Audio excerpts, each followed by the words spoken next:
Of all the political lies proliferated by the Republican marketing machine, one of the most blatant has to be the cause of the national debt. It's not just about the $30 trillion of debt. This is about tyranny. For the last 40 plus years, Republicans have put on Oscar-worthy performances about their concern for the national debt. There will be a day of reckoning, a debt crisis, and it won't be pretty. They do this every time a Democrat tries to spend money on the middle class or poor, using the exact same talking points year in, year out.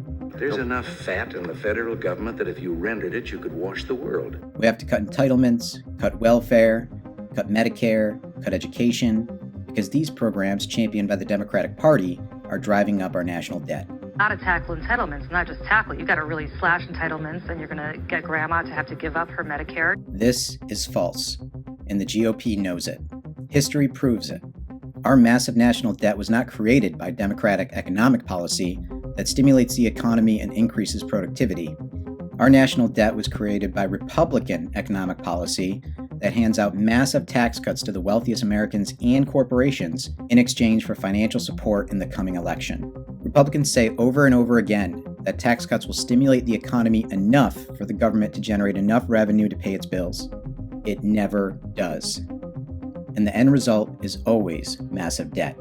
The historical data is clear, so let's dive into the history of the gross national debt in this video, The Great Republican Debt Machine.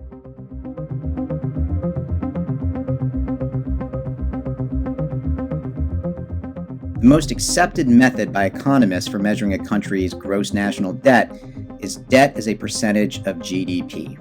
That's what we'll be using in this analysis.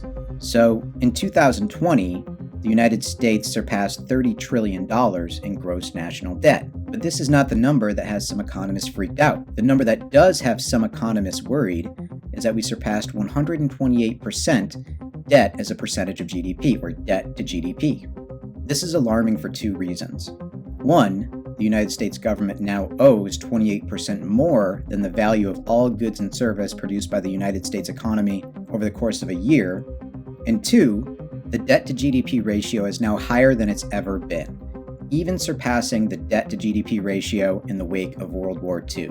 And the gross national debt didn't get this massive gradually.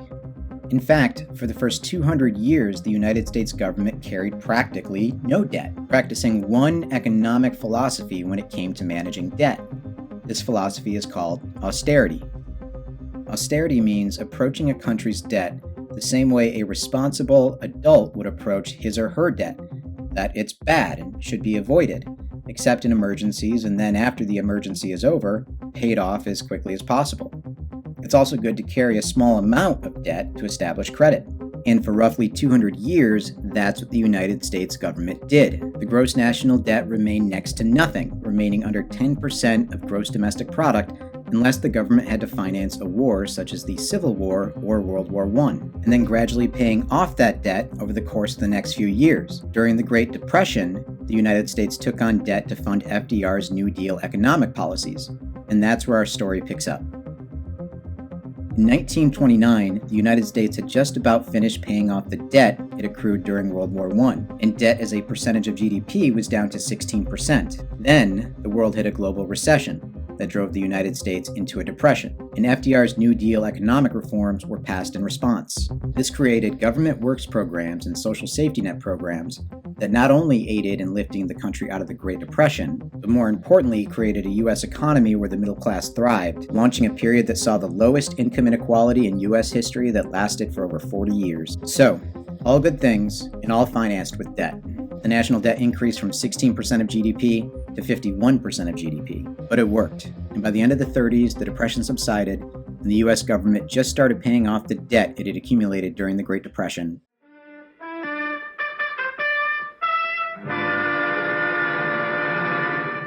America was attacked, entered World War II, and mobilized its industry and its forces for the largest military conflict in human history. Debt skyrocketed. Annual deficits alone reached 30% of GDP, and the gross national debt jumped to 119%. But the Allies won World War II, the most important military victory in world history, and it could not have happened without debt. And here's the really amazing thing. After World War II, each and every single U.S. president approached debt with austerity. Just like the presidents before them, their policies included paying down the debt from World War II and setting up future Americans for success and prosperity. The gross national debt plummeted from 119% debt to GDP in the wake of World War II down to 31% in 1981 and trending downward. By the way, when looking at gross national debt trends, it's important to understand how much power the president has compared to Congress. When it comes to taxing and spending bills, Congress has the power of the purse, but the president has the power of the veto and sets the agenda for his entire party, which usually makes up at least one of the two houses of Congress. This is why we're able to see very clear and distinct debt trends by president that are not so clear when we run the same analysis based on which party controls Congress.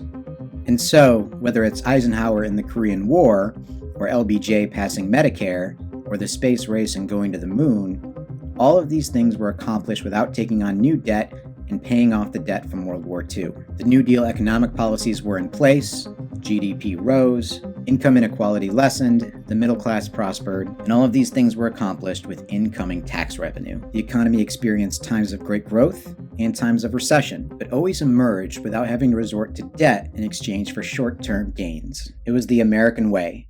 Work hard, make money, people pay their taxes, and the government pays its bills. And then it all changed.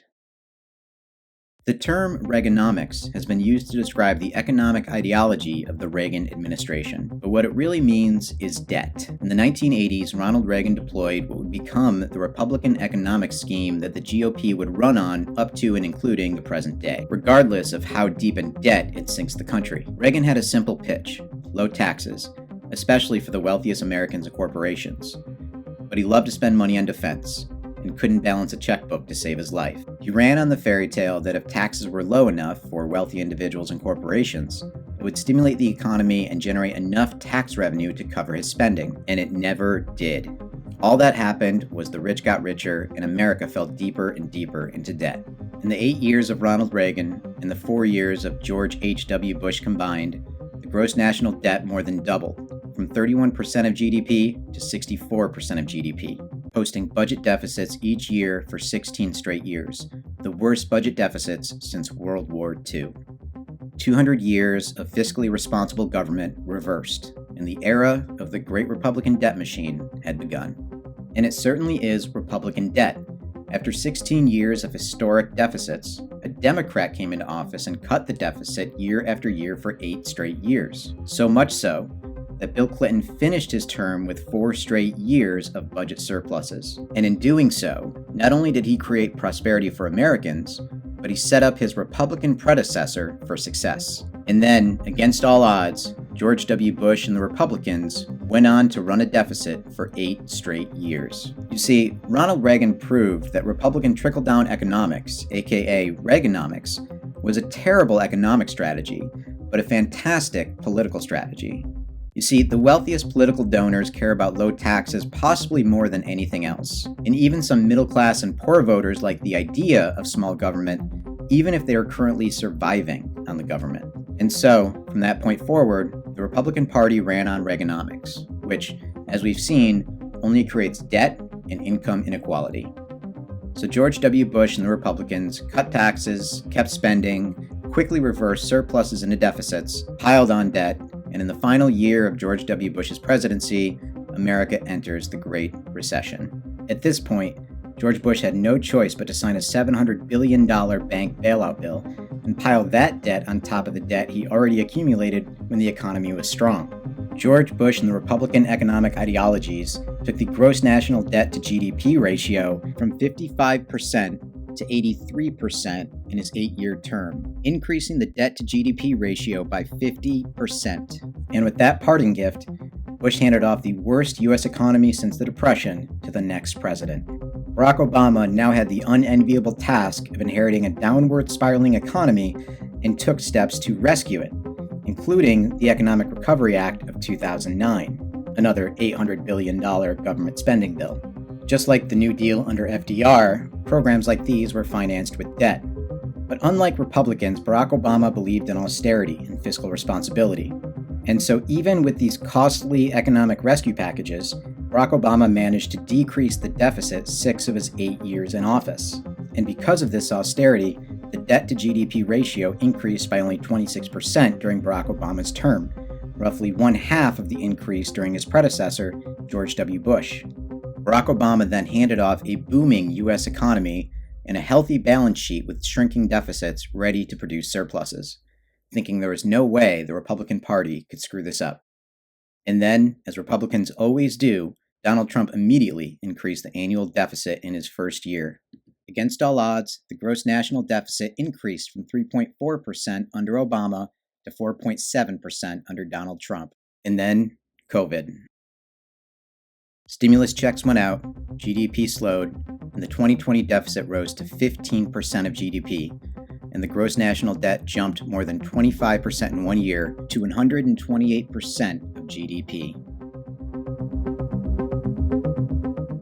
Our gross national debt tells a story of a Republican economic scheme that is driving the United States into massive levels of debt.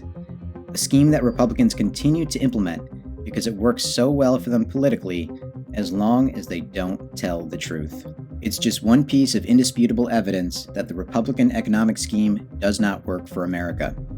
It works for the Republican Party politically, but it's not based in truth. Wealthy donors love it because it makes them richer. They then donate to Republicans who spend it on advertising to convince the middle class and even the poor to vote for them.